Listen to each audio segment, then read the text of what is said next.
Joining me for a look at the French press is Florence. Hello, Florence. Now, we're going to start off with the opposition UMP party. A lot of headlines are on this because it's just avoided a financial crisis thanks to a fundraising initiative. That's right. It's on the front page of L'Opinion today, which is the pro-business paper. And the French media has dubbed this fundraising campaign, not the telethon, but the Sarkothon. And on the front page of L'Opinion, you can see just why that is. It's because the whole campaign was spearheaded by former President Nicolas Sarkozy. Now, according to L'Opinion, this was a real success. They had over 100,000 donors, so the party can heave a sigh of relief. According to L'Opinion, it's come a long way. Now, earlier this month, the French election auditor ruled that the UMP party had, overspent during Sarkozy's last campaign, and so they ordered the company as a penalty to repay the 11 million euros of state money that it had received. So that's why the UMP launched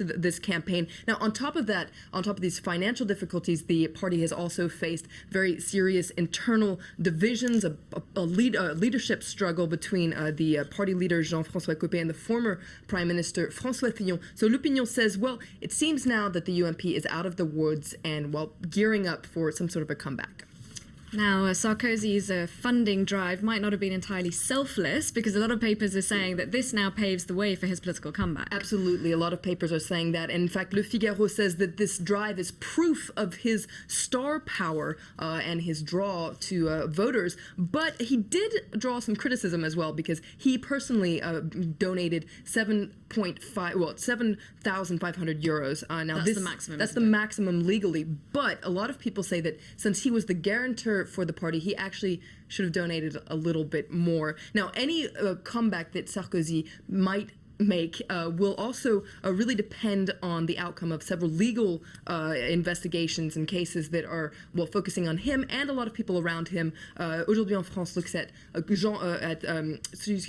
Guéant, who was a very close friend of Sarkozy's, actually the former interior minister. Now, he is accused of playing an instrumental part in allegations of illegal campaign funding for Sarkozy's 2007 presidential run. Now, according to information by Aujourd'hui en France, 2 investigations have been launched into transfers that were made to Claude Guéant. One that was 500,000 euros from Malaysia and 25,000 euros from Jordan. So this could mean trouble for Guéant and Sarkozy by extension.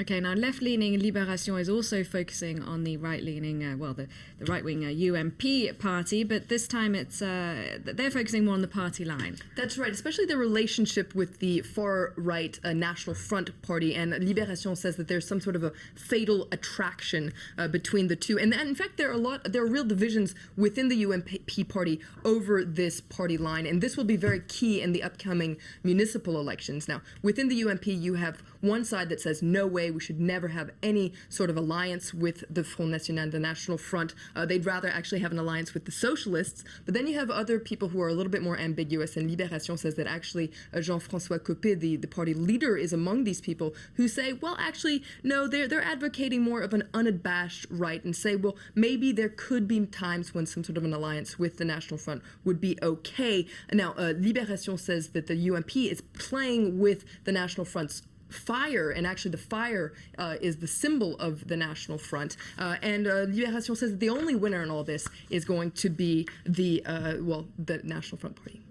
Okay, thank you very much, Florence. That's it for our look at the French papers.